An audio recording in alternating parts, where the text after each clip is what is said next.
बच्चों का SV children academy Rawla मंडी के ऑनलाइन प्लेटफॉर्म पे स्वागत है। कक्षा 11 और विषय पढ़ रहे हैं हम भूगोल, जिसका अध्याय चल रहा है 5वां और उस अध्याय का नाम है प्राकृतिक वनस्पति, जिसमें हम कुछ बातें पढ़ चुके हैं। आज हम पढ़ते हैं भारत में वन आवरण। भारत में वन आवरण के बारे में पढ़ेंगे। पीछे हम भारत की स्थिति, जलवायु, नदियाँ, प्राकृतिक पठार, इन सब के बारे में पढ़ चुके हैं। वनों के बारे में पढ़ रहे हैं। यहाँ ऊपर देख सकते हो मैंग्रोव वन। भारत में वन आवरण राजस्व विभाग से प्राप्त आंकड़ों के अनुसार भारत में 23.8% भाग पर वन है। कितने? 23.8% भाग पर वन है। उल्लेखनीय यह है कि आंकड़ों के अनुसार वन क्षेत्र और वानस्पतिक वन आवरण अलग अलग है। वन क्षेत्र राजस्व विभाग के अनुसार अधिसूचित क्षेत्र हैं, चाहे वहाँ वृक्ष हो या न हो, जबकि वन आवरण प्राकृतिक वनस्पति का झुरमुट है और वास्तविक रूप में वनों से ढका है। वन क्षेत्र राज्यों के राजस्व विभाग से प्राप्त होता है, जबकि वन आवरण की पहचान वायु चित्रों और उपग्रहों से प्राप्त चित्रों से की जाती है। इंडिया स्टेट फॉरेस्ट रिपोर्ट 2017 के अनुसार वास्तविक वन आवरण केवल 21.05% है। इनमें से 12.29% भाग पर सघन वन और 8.75% भाग पर विवर्त वन पाए जाते हैं। वन क्षेत्रों और वन आवरण दोनों में ही राज्यवार भिन्नता पाई जाती है। जहां लक्षद्वीप में वन क्षेत्र ही शून्य है, तो वहीं अंडमान निकोबार में 86.93% क्षेत्र पर वन है। देखो, 100 में से 86.93, बहुत बड़ी बात है। 10% से कम क्षेत्र वाले राज्य मुख्य तौर पर उत्तर और उत्तर पश्चिम भाग में स्थित है, जिसमें आता है राजस्थान। अब 10% कम का मतलब राजस्थान में 9.57% है। गुजरात, पंजाब, हरियाणा और दिल्ली। गुजरात, राजस्थान और हरियाणा तो अर्ध शुष्क के इलाके। अर्ध शुष्क का मतलब न यहाँ पे ज़्यादा बारिश नहीं होती है, शुष्क, ज़्यादा भी शुष्क नहीं, अर्ध शुष्क। पंजाब, हरियाणा के अधिकतर वनों को कृषि के लिए साफ कर दिया गया। कृषि होती है खूब सारी। तमिलनाडु और पश्चिम बंगाल उन राज्यों में से हैं जिनमें 10 से 20% भाग पर क्या पाए जाते हैं? वन। प्रायद्वीपीय भारत में, प्रायद्वीपीय भारत का नाम आते समझ तो गया ना। दक्षिण भारत कई क्षेत्र है, महाराष्ट्र, कर्नाटक, गोवा, केरल, तमिलनाडु, आंध्र प्रदेश, तेलंगाना और यहाँ पे कुछ छत्तीसगढ़, उड़ीसा का भाग, यानी कर्क रेखा से नीचे नीचे का भाग। प्रायद्वीपीय भारत में दादर व नगर हवेली, तमिलनाडु और गोवा को छोड़कर शेष सभी राज्यों में 20 से 30% वनों के अधीन हैं। उत्तरी पूर्वी राज्यों में 30% अधिक भूमि पर वन पाए जाते हैं। पर्वतीय स्थलाकृति और अधिक वर्षा वन विकास के लिए क्या होते हैं? उपयुक्त। जहाँ बारिश, यहाँ खूब जहाँ पौधे होंगे, जाहिर सी बात है वहाँ बारिश होगी, वातावरण अच्छा रहेगा, क्योंकि ऑक्सीजन कार्बन डाइऑक्साइड का संतुलन है बना रहेगा। वन क्षेत्र की वास्तविक वन आवरण में भी भिन्नताएं पाई जाती हैं, जो कि जम्मू एंड कश्मीर में 9.5% से अंडमान में 84.1% है। भारत में वनों की वितरण तालिका से स्पष्ट है कि 15 राज्यों में कुल भूमि के 33% से अधिक भाग पर वन पाए जाते हैं, जो कि पारिस्थितिक संतुलन बनाए रखने के लिए एक आधारभूत आवश्यकता है। वास्तविक वन आवरण के अधीन क्षेत्र के आधार पर राज्यों को 4 प्रदेशों में विभाजित किया जा सकता है। देखिए, अधिक वन संकेंद्रण वाले प्रदेश 40 से, मध्यम संकेंद्रण वाले प्रदेश 20 से 40 के बीच हैं। कम वन संकेंद्रण वाले प्रदेश 10 से 20 और अति कम वन संकेंद्रण यानी जहाँ पे खूब सारे सघन वन, तो वो 10 से ही कम है। वन और जीवन। असंख्यक जनजातीय लोगों के लिए वन एक आवासीय रोजी रोटी और अस्तित्व है। ये उन्हें भोजन, फल, खाने लायक वनस्पति, शहद, पौष्टिक जड़ें और शिकार के लिए वन्य जानवर प्रदान करते हैं। ये उन्हें घर बनाने का सामान, कलाकारी की वस्तुएं भी देते हैं। लकड़ी होती है ना वनों में। जनजातीय समुदायों के लिए वनों की महत्ता सभी जानते हैं, क्योंकि उनके जीवन और आर्थिक क्रियाओं के आधार हैं। सामान्यतः यह माना जाता है कि भारत के 593 जिलों में से 188 जनजातीय जिले हैं। ये जनजातीय जिले भारत के कुल भौगोलिक क्षेत्र का 33.63% हिस्सा है। परंतु देश का 59.21% वन आवरण इन्हीं जिलों में पाया जाता है। इसमें पता चलता है कि जनजातीय जिले वन संपदा के क्या है, धनी हैं। देखिए, वनों और जनजातीय समूहों में घनिष्ठ संबंध है, उनमें एक का विकास दूसरे के बिना संभव नहीं है। वनों के विकास में इनके प्राचीन व्यवहार ज्ञान को विकास में प्रयोग किया जा सकता है। जनजातियों को वनों से गौण उत्पाद संग्रह करने वाले न समझकर उन्हें वन संरक्षण में भागीदार बनाया जाना चाहिए। वन संरक्षण, वनों का जीवन और पर्यावरण के साथ जटिल संबंध है। वन प्रत्यक्ष और अप्रत्यक्ष रूप से हमें बहुत आर्थिक और सामाजिक लाभ पहुंचाते, बता देना। प्रत्यक्ष रूप से हमें फल फूल देते हैं, छाया देते हैं और लकड़ी देते हैं। अप्रत्यक्ष देखो, हमें ऑक्सीजन जो हमारी प्राण वायु है, एक सेकंड भी हम उसके बिना नहीं रह सकते, वो हमें किससे उपलब्ध होती है, वनों से। अतः वनों के संरक्षण की मानवीय विकास में एक महत्वपूर्ण भूमिका है। फलस्वरूप भारत सरकार ने पूरे देश के लिए वन संरक्षण नीति 1952 लागू की, जो 1988 में क्या हुई, संशोधित किया गया। इस नई वन नीति के अनुसार सरकार सतत पोषणीय वन प्रबंध पर बल देगी, जिससे एक ओर वन संसाधनों का संरक्षण व विकास किया जाएगा, तो दूसरी ओर स्थानीय लोगों की आवश्यकताओं को क्या किया जाएगा, पूरा किया जाएगा।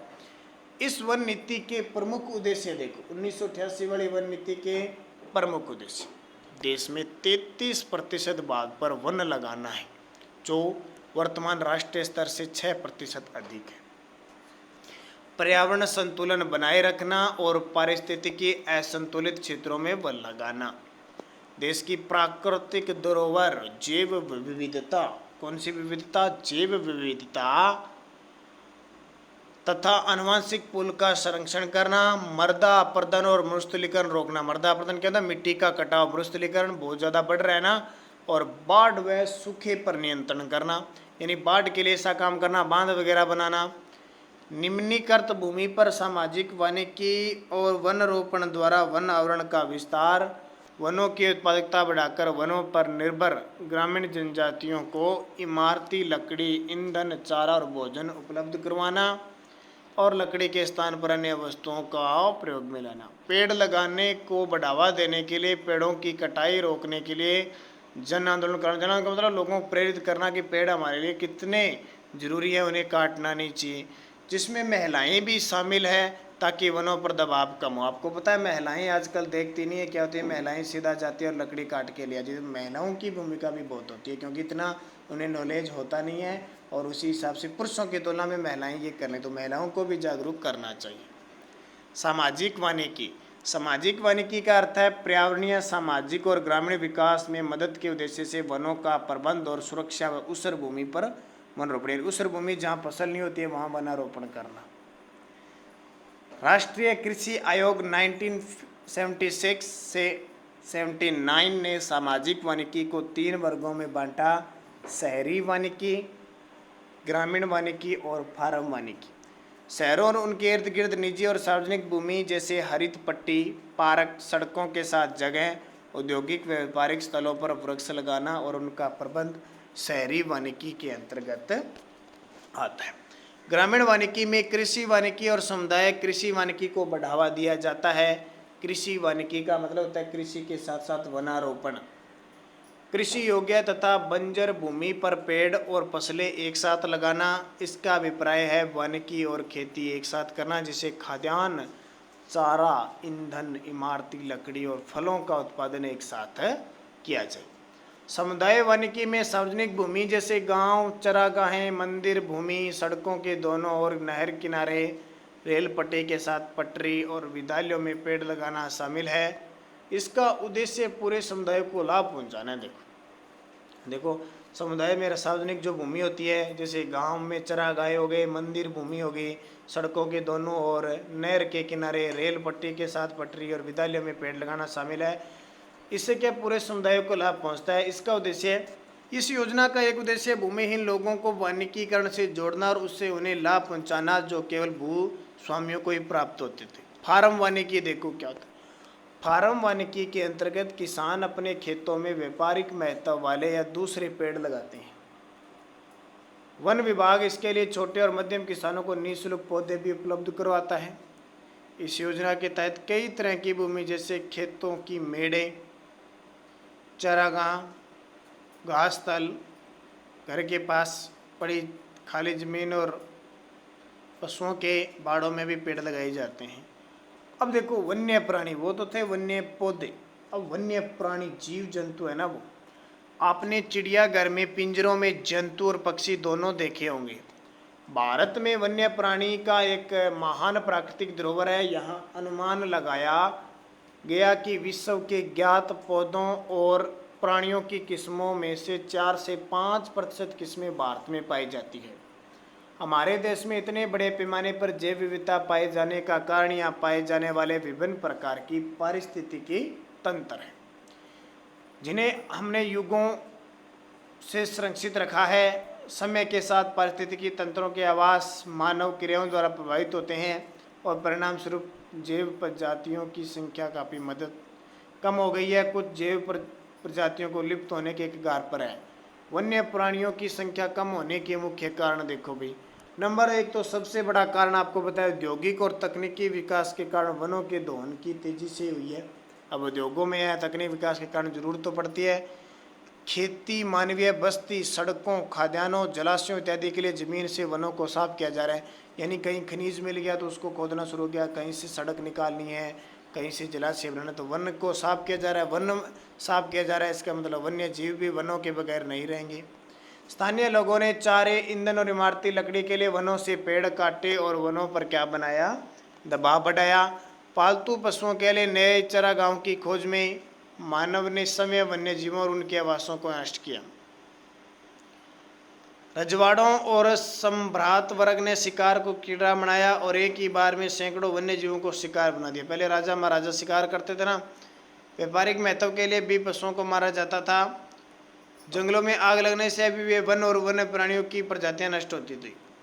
यह महसूस किया जा रहा है कि राष्ट्रीय व विश्व प्राकृतिक धरोहर को बचाने और पारिस्थितिकी पर्यटन को बढ़ावा देने के लिए वन्य प्राणियों का संरक्षण बहुत महत्वपूर्ण है। इस दिशा में सरकार ने क्या कदम उठाए हैं। भारत में वन्य प्राणी संरक्षण। भारत में वन्य प्राणियों के बचाव की परिपाटी बहुत पुरानी है।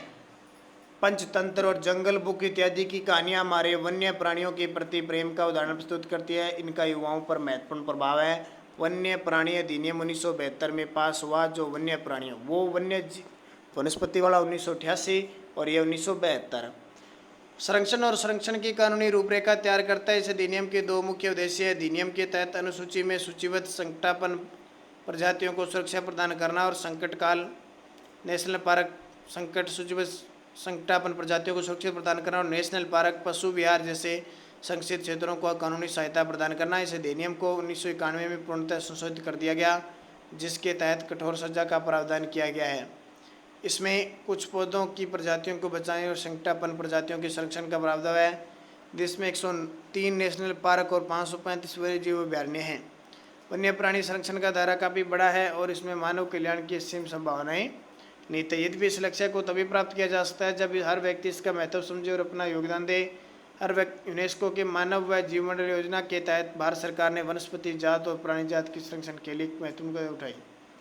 प्रोजेक्ट टाइगर 1973 और प्रोजेक्ट एलिफेंट 1972 जैसे विशेष योजनाएं इन जातियों के संरक्षण और उनके प्रयास के बीच आवास के लिए चलाई जा रही है। और इसमें प्रोजेक्ट टाइगर 1973 से चलाई जा रही है। इसका उद्देश्य भारत में बाघों की जो जनसंख्या है का स्तर बनाए रखना, जिससे वैज्ञानिक, सौंदर्यात्मक, संस्कृति और पारिस्थितिकी मूल्य बनाए जा सके। इससे प्राकृतिक धरोहर को भी संरक्षण मिलेगा, जिससे लोगों को क्या है, शिक्षा और मनोरंजन के रूप में फायदा होगा। शुरू में योजना 9 बाघ निचायों आरक्षित क्षेत्रों में शुरू की गई और 16,339 वर्ग किलोमीटर फैल रहे थे। अब ये योजना 44 करोड़ बाघ निचयों में चल रही है और इसका क्षेत्रफल 36,988.28 वर्ग किलोमीटर है और 17 राज्यों में व्याप्त है।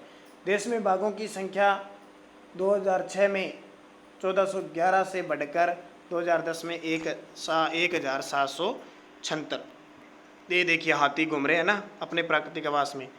यह योजना मुख्य रूप से बाघ केंद्रित है, परंतु फिर भी पारिस्थितिक तंत्र की स्थिरता पर जोर दिया जा रहा है। बाघों की संख्या का स्तर तभी ऊंचा रह सकता है जब पारिस्थितिकी तंत्र के विभिन्न पोषण स्तरों और इसकी भोजन कड़ी को बनाया जाए। इसके अलावा भारत सरकार द्वारा कुछ और परियोजनाएं जैसे मगरमच्छ प्रजनन परियोजना, हुंगुल परियोजना और हिमालय कस्तूरी मृग परियोजना भी चलाई जा रही है। अब पढ़ेंगे अपने जीव मंडल नीचे, तो इसको हम पढ़ेंगे कल, थोड़ा सा पढ़ा है अभी तक, इसको हम कल पढ़ लेंगे, ठीक है। तो ये हो गया आपका 5वें पार्ट की कुछ चीज़ें क्लियर।